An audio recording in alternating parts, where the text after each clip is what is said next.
From Pacifica, this is Democracy Now!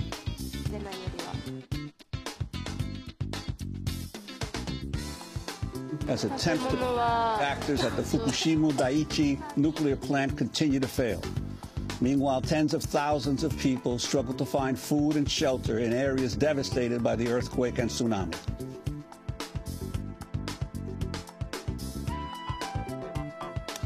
Then we turn to Libya, where the U.S. is considering airstrikes, and 4 reporters from the New York Times are missing. We have a report from Benghazi about Libyans who have become citizen journalists. Then we go to South Africa, where Amy Goodman is reporting on former Haitian President Jean-Bertrand Aristide's return trip to Haiti ahead of Sunday's presidential elections. He'll be joined by actor Danny Glover. Well, I'm here to accompany my friend, President Aristide, home back to Haiti. He has been issued permission by the Haitian government to come home. He has the right to return home, and I'm here to accompany them. All that and more coming up.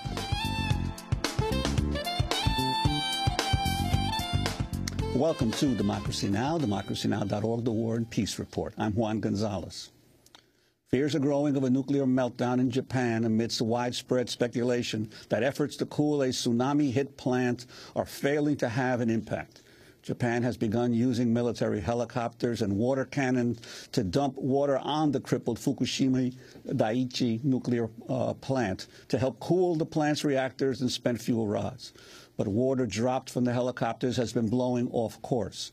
The U.S. Nuclear Regulatory Commission has warned that water in the spent fuel pool at one of the plant's 6 nuclear reactors has boiled away entirely, leaving extremely high radiation levels.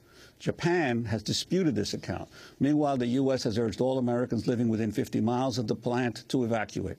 So far, Japan has only issued evacuation orders for residents living within 12 miles of the plant. We'll have more on Japan after headlines.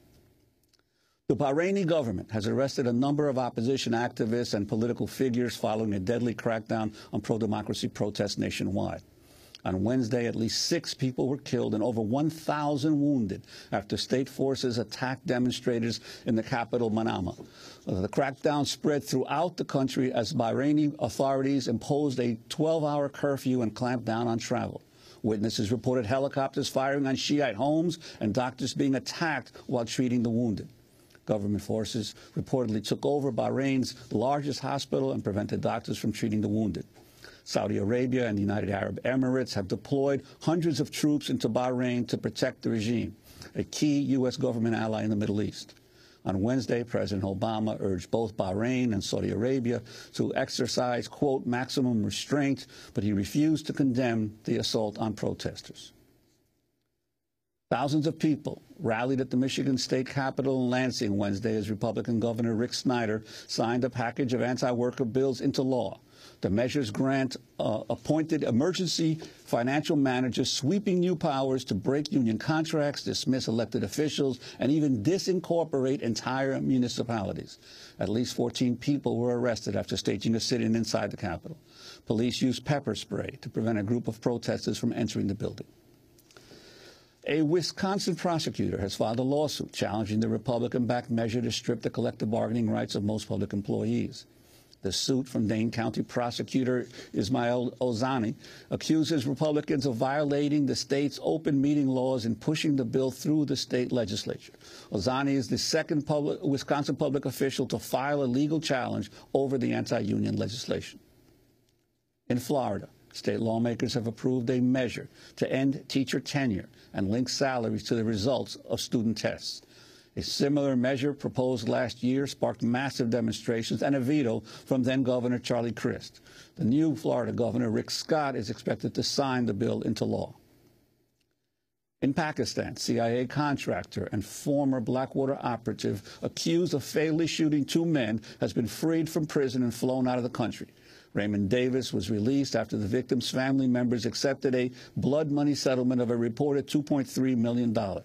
The Pakistani government proposed the deal after the U.S. insisted Davis is a diplomat entitled to diplomatic immunity.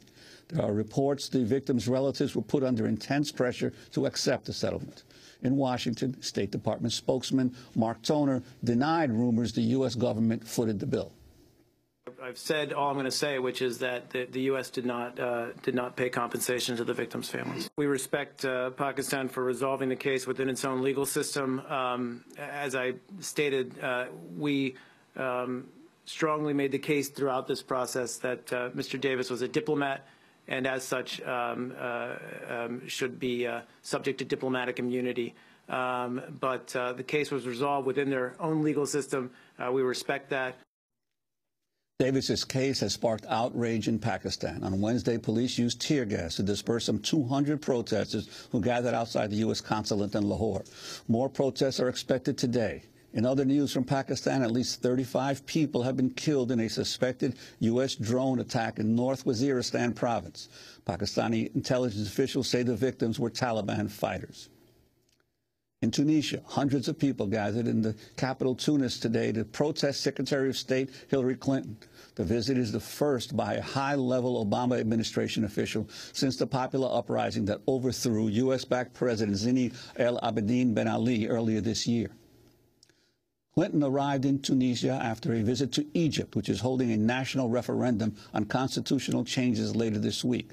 On Wednesday, Clinton toured Cairo's Tahrir Square, the focal point of the uprising against U.S.-backed President Hosni Mubarak.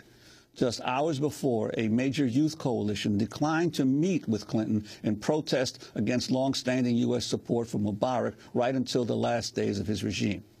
Clinton, meanwhile, has announced she won't stay on in President Obama's cabinet in any position if Obama is reelected next year.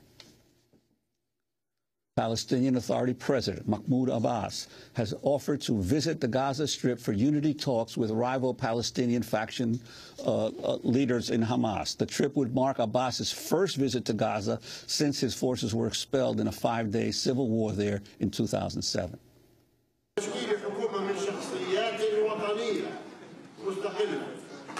To form a government of independent national figures and to agree to prepare immediately, I am not going to have a dialogue.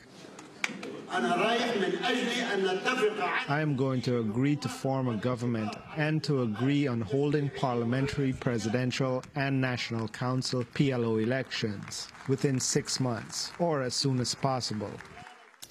Hamas has agreed to meet with Abbas. The talks were announced after Palestinians held parallel national unity rallies in the West Bank and Gaza earlier this week. A new study published in the medical journal The Lancet is warning that up to 800,000 people will contract cholera in Haiti this year. According to the medical journal, the figure is double the predictions of United Nations agencies on the ground. The Environmental Protection Agency has introduced the first ever national standards for emissions of mercury and other pollutants from coal-burning power plants. The EPA says the new standards could help prevent thousands of deaths and tens of thousands of cases of disease each year. Utilities, business groups, and congressional Republicans have slammed the new rules, saying they represent a war on American industry. The regulations come as Republicans continue to advance a measure that would prevent the EPA from regulating emission of greenhouse gases.